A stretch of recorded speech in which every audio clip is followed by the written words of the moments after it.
Tornado outbreak devastated communities in 5 states. The worst was a monster EF4 tornado that tore through Mayfield, Kentucky. Yeah, it was one of nearly 60 tornadoes that killed 94 people in the deadliest tornado outbreak in a decade. Strangely happening in December. Not prime time necessarily for severe weather.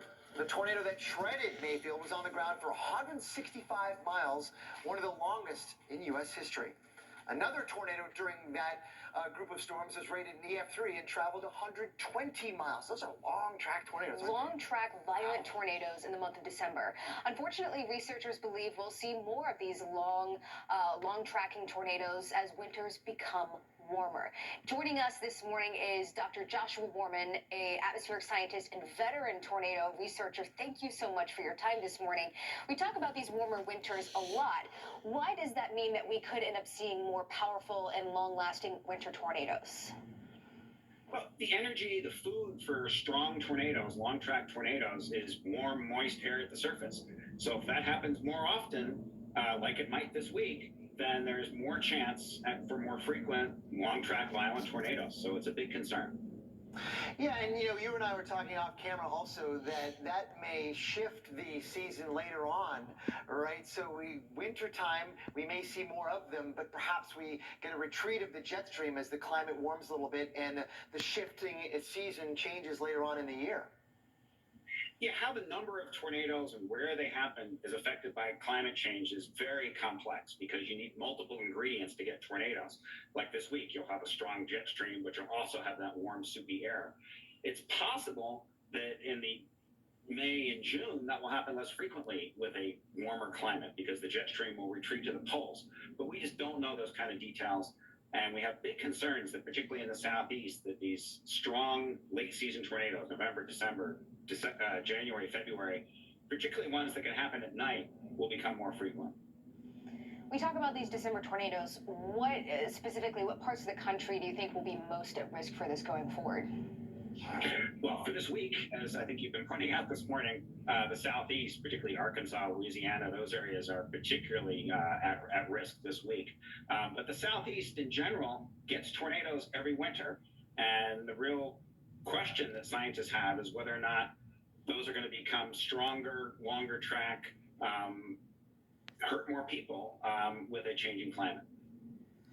Part of your research is looking into how to more precisely forecast tornadoes and communicate that threat to the public. How do you think we can do that? I mean, going forward with this new threat emerging in the wintertime? Well, we have a huge project going on this spring in the Southeast. The National Science Foundation and NOAA are funding a project called Perils, where we're going to have probably 100 scientists and students down there with lots of mobile radars like the Dows, mesonets, weather balloons we're launching. And the goal is to observe all the conditions around where these tornadoes form so that these predictions can be better. If we can give longer lead times, people can seek community shelters. They have time to hear the warnings. And so even if the tornadoes are happening more frequently, there's not much we can do about that, but at least fewer people have to get hurt, fewer people have to die if they can get to those shelters in time. Yeah, that tornado threat in the southeast is a real danger. So many of us are just assume that the tornado alley traditionally, right, is in the southern plains, but your research shows that clearly that southeastern United States, especially early season, as you mentioned, January, even February, really can light up with severe weather. And those same ingredients, Josh, that we find in the plains can move over into the southeast that time of year. Absolutely. They can occur down in the southeast. They do frequently. The southeast has particular challenges. There are a lot more people there. It's much higher population density there than, say, in Nebraska or Kansas. So there's more potential for people to get hurt. Also, these tornadoes that happen at night are difficult to have people hear the warnings. Maybe they're eating dinner. Maybe they're asleep. And they don't hear those warnings. So having people get to safety is more challenging in the southeast, particularly in these winter and nocturnal tornadoes. Dr. Josh Worman, we only have about 20 seconds left, but I wanted to ask one last question.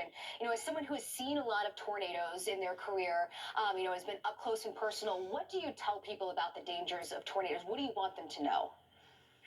People should just be aware. They should listen to the Weather Channel. They should listen to weather radio. They should listen or go on the web to the Storm Prediction Center and see what kind of alerts and watches are happening, so that they can stay aware of when tornadoes are coming towards them and they have time to seek shelter. They should also have a plan. That was excellent advice. Thank you very much, Dr. Worman, for joining us.